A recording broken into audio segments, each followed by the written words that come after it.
Yo, what's going on, guys? Mush back at it with another video. Want to give you guys a heads up on a new free Steam game that will be coming this week. It will be hitting early access coming from THQ Nordic. We'll talk all about that. On top of that, one of the most iconic games of all time, I don't think that's a stretch at all, has been delisted on Steam. That is Battlefield Bad Company 2. We knew this had been coming, but want to give a quick mention on that. And a very surprising game has been Steam Deck verified. We'll talk that at the end of this video.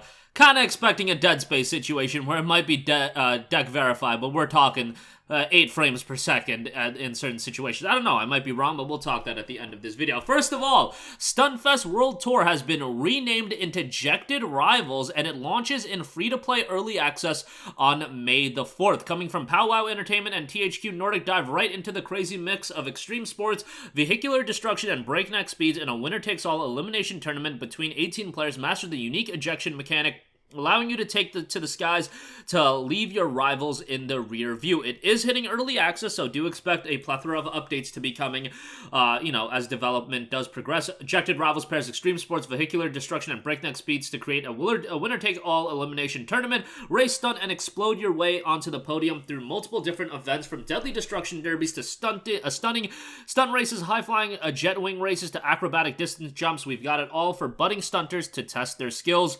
Glide into the lead, knock out the speed for you need eject. With the tap of a button, you can blast your driver to the skies, across hidden shortcuts, sail over the finish line, or combine your newfound freedom with one of our awesome gadgets. The jet wing will allow you to glide over any obstacle. You can swing out in front using the grapple hook and reach all new heights with the jetpack. However you use your tools is up to you, but don't worry, you'll always land on our 4 wheels. Speaking of wheels, pick from a variety of different vehicles to fit your playstyle. The key features note: eject, leave your wheels behind to take to the skies, test all your skills in a wide range of events, compete in all new trending extreme action sports, pick from multiple vehicles and playable characters to suit your style, and arcade style racing and manic vehicular destruction. System requirements are relatively tame. Minimum is listed a quad-core CPU at 4 GHz, a GTX 1060, 8 gigs of RAM.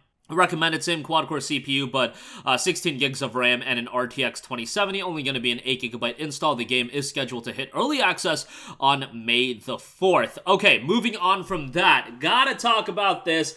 Battlefield Bad Company 2 has been delisted from Steam, and on top of that, the online servers, I believe, have been shut down. Such a bummer when it comes to Battlefield Bad Company 2. This is one of the multiplayer first-person shooters that I really got into back in 2010. I remember having a 360 at the time, and I was just fiending on Battlefield Bad Company 2 and Alan Wake for some reason. They kind of came out around the same time. I think I picked up Bad Company 2 a little bit after it came out, but man, there were multiple nights where I was up until 5, 6 in the morning, and Bad Company 2 was kind of like, for 2010, what Killzone 2 was for me in 2009, Bad Company 2 encompassed 2010 of the same kind of vibe for me. Killzone 2 on the PlayStation 3, I stayed up until 6 a.m. summer of 2009, no school, 6 a.m., just grinding on that game. Bad Company 2, a lot of that was happening as well for me. And I just adored Bad Company 2. I thought it was a tremendous game. The destructibility was fantastic, and it was just such a fun first-person shooter. The vehicles, everything about this game was just so over the top, so chaotic, and so much fun to play. It is a little bit of a bummer, kind of the end of an era, man. I know a lot of you guys probably grew up playing Bad Company 2 as well. It's just one of those games that everybody seemed to be really into, and I believe, commercially, it did a lot better than people expected it to do, because Bad Company 1 was, okay, it was a fine game, but Bad Company 2 was leaps and bounds better than Bad Company 1, and it was just wild how many people were playing this game and how much people were into it. I did play it on PC for a little bit as well. I'm thankful that I do have a PC copy, because even if the online servers are down, you can play the single-player campaign, and surprisingly, Bad Company 2 has a pretty solid single-player campaign, and I don't understand, why even delist the game. Just have a notification, hey, online support isn't there, but you can still buy the game for the single player campaign. People would still buy it. And you know, this might be a little bit greedy, but why not do like a final discount for the game where it's 90% off, people can pick it up for $1.99, you know that you're essentially buying the game for its single-player campaign only. Like, why not just do that? People would want to have it in their Steam library, and that's just a bummer to me that people, you know, I want to preserve these games. I want these games to be available on Steam. I know you can go the nefarious route, just download the game. It's not too difficult, but people are going to want, you know, people like feel like would like to have the game directly available on Steam. And, yeah, it's like wild how that regularly happens. I don't think this is a case of, like, any licensing issues or anything like that. It's just a case of, you know, online support ending and, yeah, they delisting the game. Hopefully, sometime in our lifetimes, Bad Company 3 does come to fruition, because I feel like people have been asking for a Bad Company 3 for a decade now, and it's just not happening. Battlefield 3 was great. Battlefield 4 was pretty good, but then Battlefield 5 wasn't all that great. Hardline was kind of memes. 2042 is what it is. I think you can restore a lot of goodwill from Battlefield as a franchise by just announcing Bad Company 3. I think that would, like, totally erase, you know, Battlefield being kind of fumbled for the last however long, like half decade or so, and then you do a Bad Company 3 and people would get people would have reignited interest just based on that.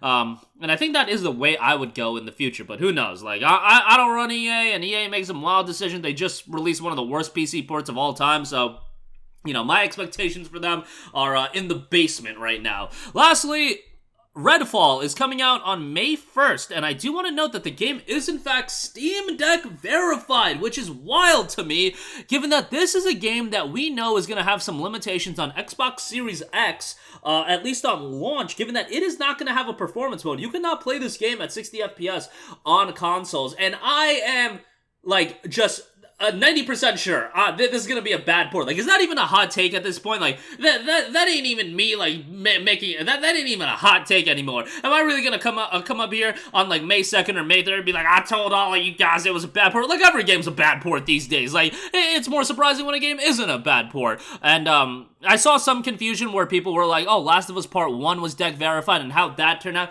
Last of Us Part 1 was never deck verified. Neil Druckmann put out a tweet saying that it was gonna be deck verified. It never actually got updated on Steam to be deck verified. So Neil Druckmann just straight up just lied on Twitter. I'm sure, like, he didn't intend to lie. I'm sure it was the left hand didn't know what the right hand was doing type situation, but I feel like Redfall is going to be one of those 6 frames per second type experiences on the Steam Deck. I hope I'm wrong, and even if I am wrong, like, Redfall is just a game that I feel like Arcane's talent could have been better put towards something else more compelling. Dishonored 3, question mark, but nonetheless, like, Redfall doesn't interest me like that, and it's $70, but thankfully it's on Game Pass, so most people are going to play it on Game Pass. Game Pass is a little bit of a workaround to get it working on the deck, so that is a little bit of a bummer. I feel like most people, when they, like, play on the deck, they just mostly stick to their Steam library, but nevertheless, it is deck verified. We'll see how that turns out, and at some point it is going to see a deep discount, and, you know, people can pick it up on Steam then. But that'll do it for me. Again, Ejected Rivals will be hitting Steam free game here on May the 4th in early access. Bad Company 2, one of the most iconic games of all time, delisted on Steam, kind of the end of an era, and Redfall, surprisingly, is Steam Deck verified. That's going to do it for me. Let me know all your thoughts in the comments section down below. As always, thanks for watching, and I will catch you guys in the next one. Peace out. Hey, what's going on, guys? Mush here again. Hope you enjoyed the video. As you guys might know, YouTube's notification system is sometimes a little bit wonky, even if you're subscribed to the channel. Maybe you're not abundantly aware that I uploaded a video. To remedy that situation, make sure you hit the bell notification button. This way, whenever I upload a new video, and I try to upload as consistently as possible, you will be notified directly of the upload, and you can watch it as soon as it goes live. I would really appreciate if you guys hit that button so you can stay up to date with all of the content I'm posting. But as always, guys, thanks for watching, and I'll catch you guys in the next one. Peace out.